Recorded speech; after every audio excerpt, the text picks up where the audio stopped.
Alright, YouTube, here we go. Elite Aces game collection. 6 of 6. Y'all still with me? Alright, thank you for sticking through this. Now here we are.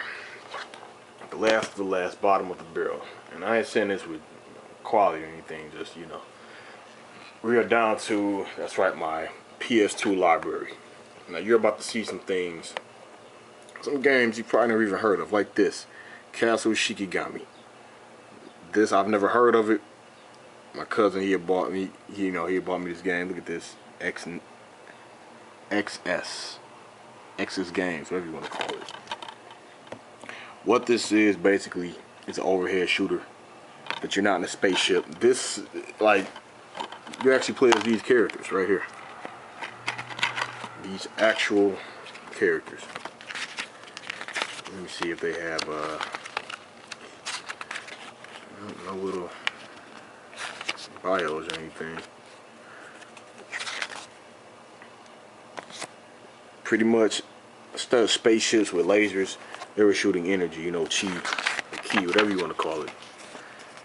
This is arguably the hardest, most difficult overhead shooter I've ever played. It has unlockable characters, and it has melee also.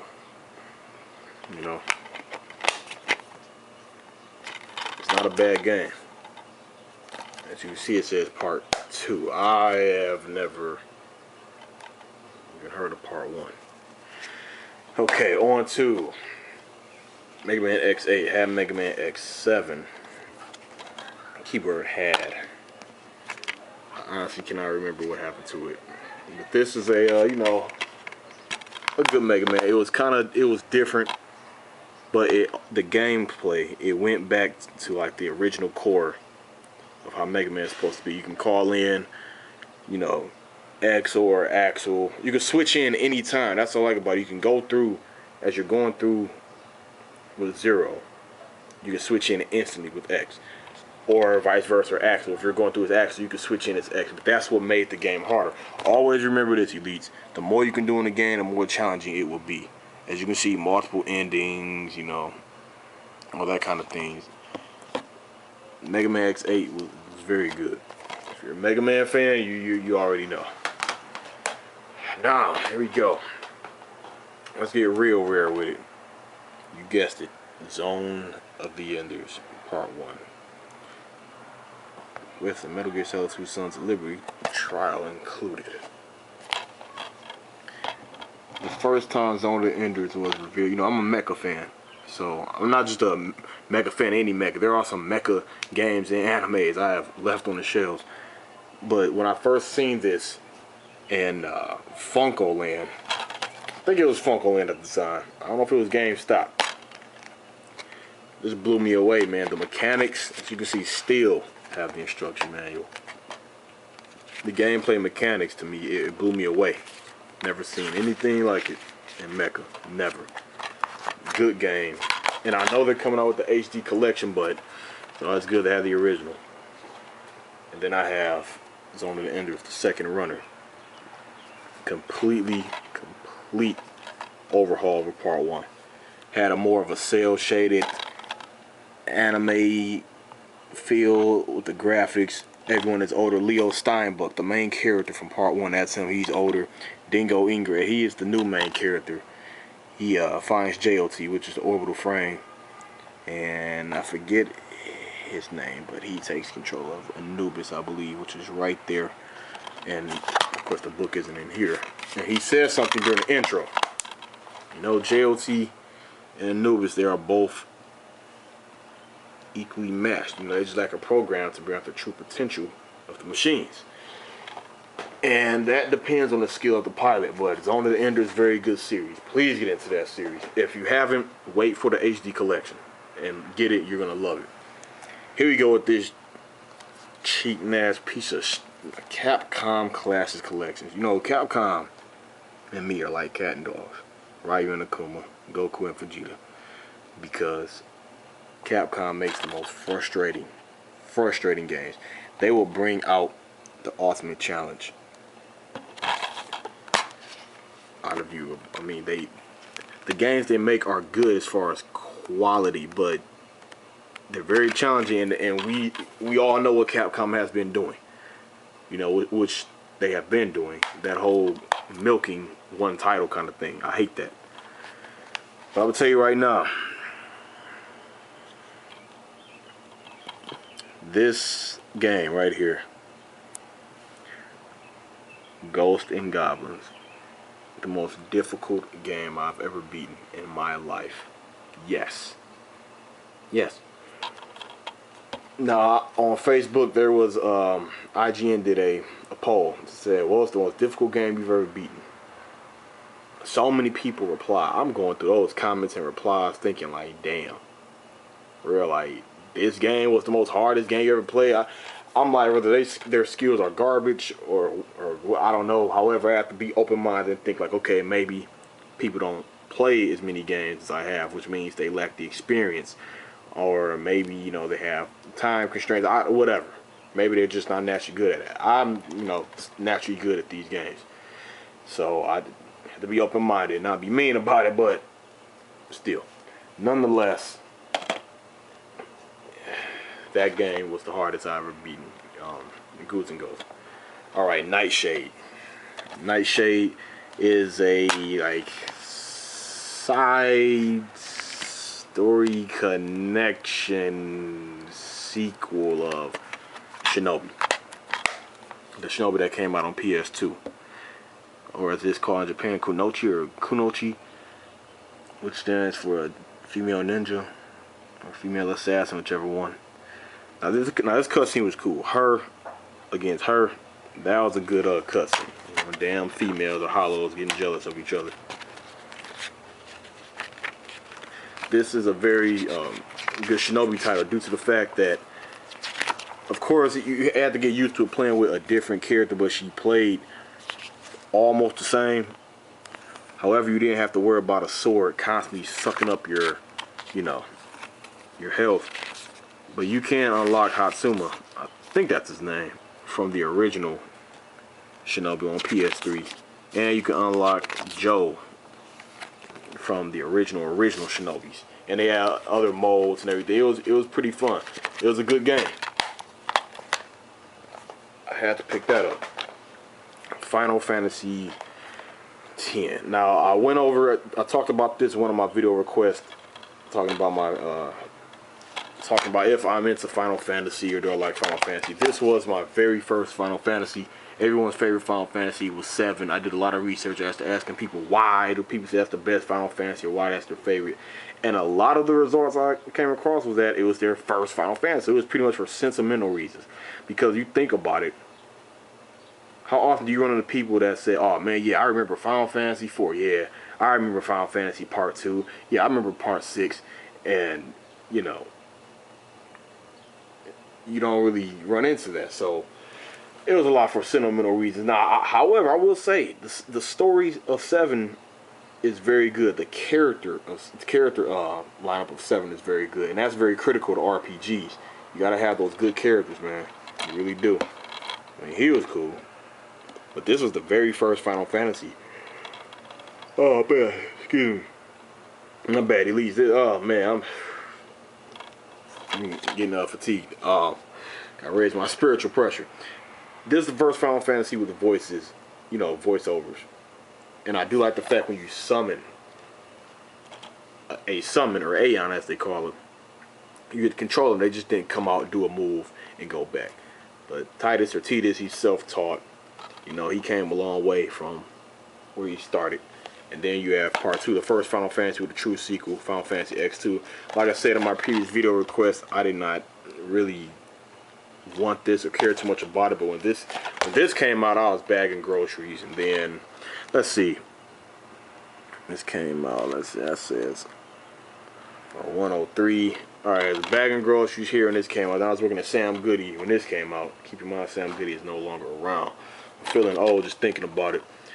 At the time, I was at work and I seen a strategy guide of this. I picked it up and I seen you can switch between different jobs. And I seen that samurai armor set and that all black armor set. And I thought, man, that's pretty cool. And then, you know, doing more research on how it goes along with the story more. And I was curious about what happened with Titus. And then my brother, he got me this for Christmas. And hey, I went ahead and played it. And I beat it. Okay, this right here, man, let me know in the comments section if you ever heard of this game before or haven't. Because this game right here, this damn near, it's just so damn rare. Bujengai, the Forsaken City. Right here. I'ma tell you, this game, in my opinion, this game has some of the most, if not the best. Not the best. If I say it's the best, it's gonna open up a debate and all that stuff. The best in-game sword-to-sword fighting I have ever witnessed. I mean, look at, I remember that fight. The way, you know, man, it's hard to go into, it's hard to go into specifics with it. I won't say it's hard to go into specifics, but he doesn't just do fancy combos like on some Ninja Gaiden stuff or some Devil May Cry stuff. When he dual wields, as you can see, one of the swords is for defense. I mean, he used them both to attack. One for defense, the heavy one is for defense, the light one is for attacking. But when he hits you with that, the one for defense, that, man, that's a heavy, heavy swing, heavy blow. That's another alternate costume right there. And when he dual wields both of those, the way the animation behind it, you can tell it was very motion captured, the way he spins around. And when you fight this guy, who used to be your best friend, I mean, he's a half demon. And as you can see, he has 8 swords. 4 in his hand, 4 in that hand.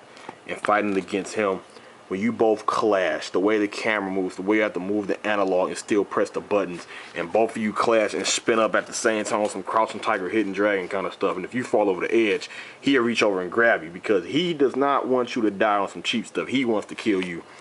And as you can see, it's Chinese based. If you look at these style of enemies, this is not Japanese based. If you know your Eastern, your history of the East, you can tell this is nothing Japanese oriented. This is very heavily Chinese based, as you can see. It is, in modern times, the training you can do is very addictive.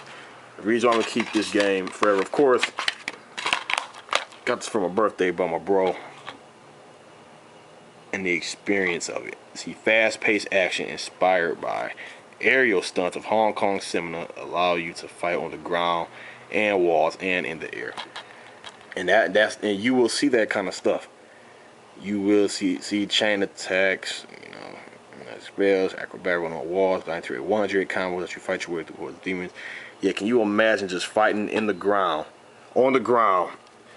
Look, you're fighting on the ground. You're both running and fighting. You're both running up the wall fighting. You're in the air fighting. You would never see no game like not Devil May Cry, Ninja Gaiden, God of War. Everybody go crazy about nothing like it. And that's a freaking shame. Here it is on PS2. A game has something like that, and I've yet to see something like that ever again. If you have your PS3, if you still play your PS2 and it's hooked up, find this. I don't even know if it's dirt cheap or if it cost a lot. I don't know. Alright, on to Devil Kings. Devil Kings, very good game. This is part 1 of what I showed you of this title right here. This is part 3. This is part 1. And it says clearly right here, from the creators of Resident Evil and Devil May Cry. And when they say that, they're not talking about just Capcom. They're talking about the team behind it. And you can tell the style. Look at the writing. The way it says Devil Kings. The same writing, very similar to Devil May Cry. And there is a feature in here. You can unlock Devil May Cry Part 1 in-game music. like I said, man, this series, to me, it just looks down on Dynasty Warriors series and just steamrolls over it. Because it's like Dynasty Warriors series gone bunkai, or Dynasty Warriors series gone right.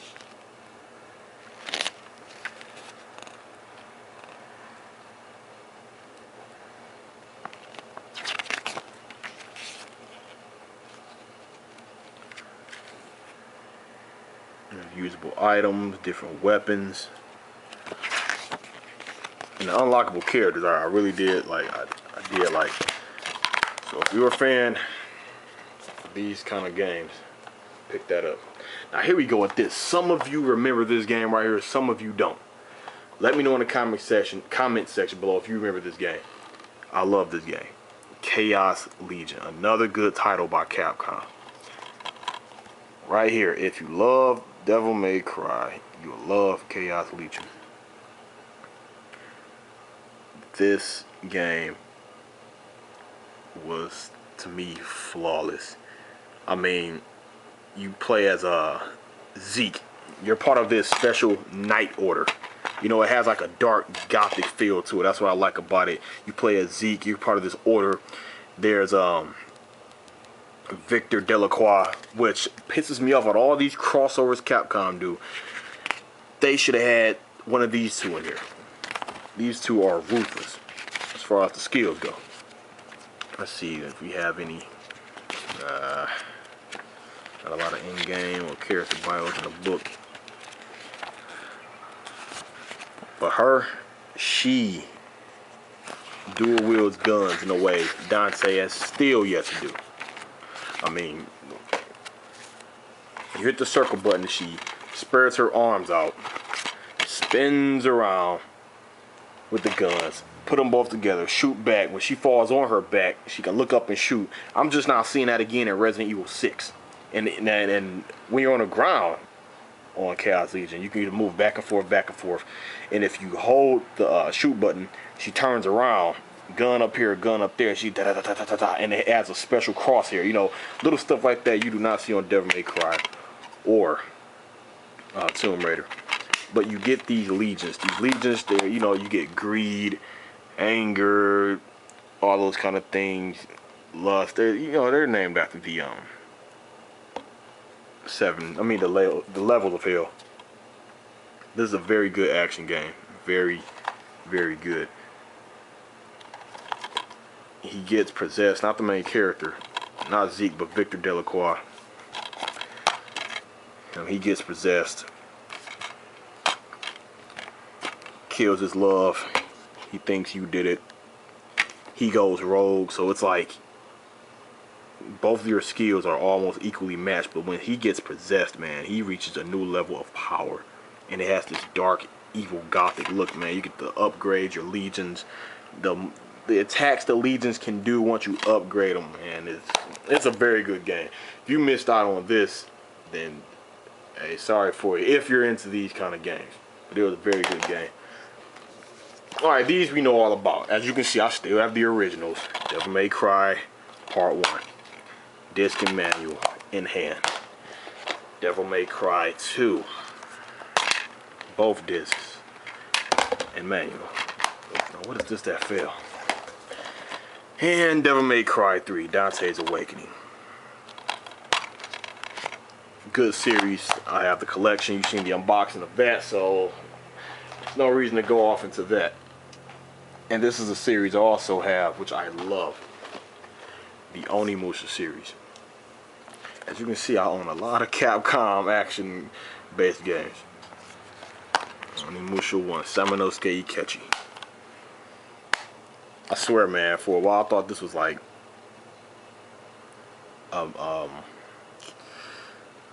what do you call it?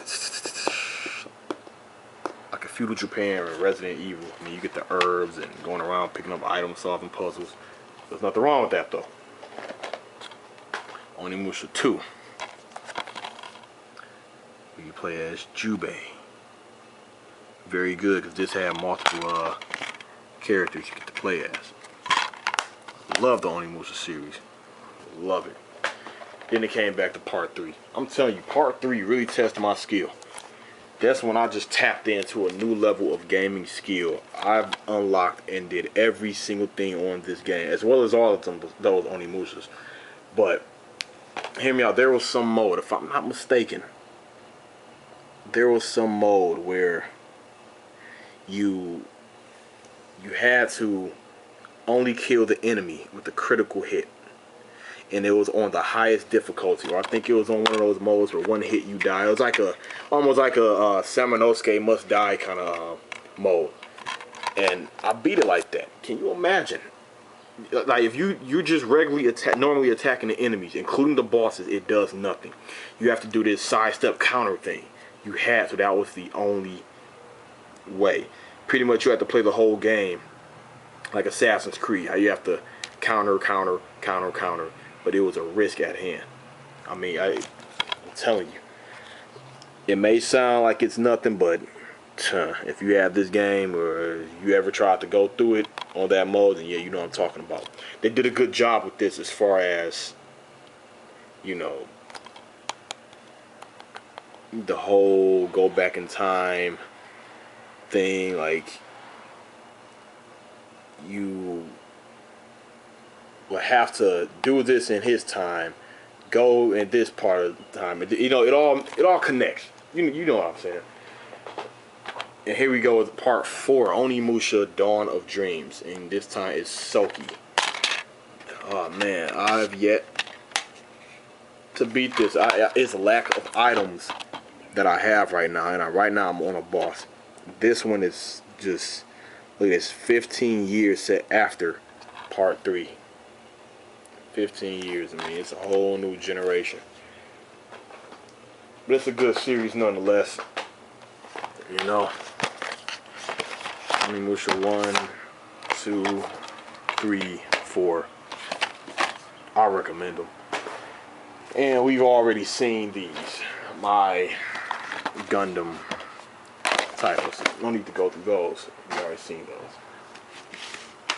Now, let's see here. Now this right here, let's go to the class Sega Saturn. Solar Eclipse. Man, I'm telling you, this shooter is still no shooter like it. I mean, look, this was a breathtaking feature back then. Switch between chase plane and cockpit views. Ass-kicking bosses. Dominate 30 levels across 9 worlds. You know what? It don't even feel like it was 30 levels. Look who made this. Crystal Dynamics. And these cases back here were so fragile. So fragile.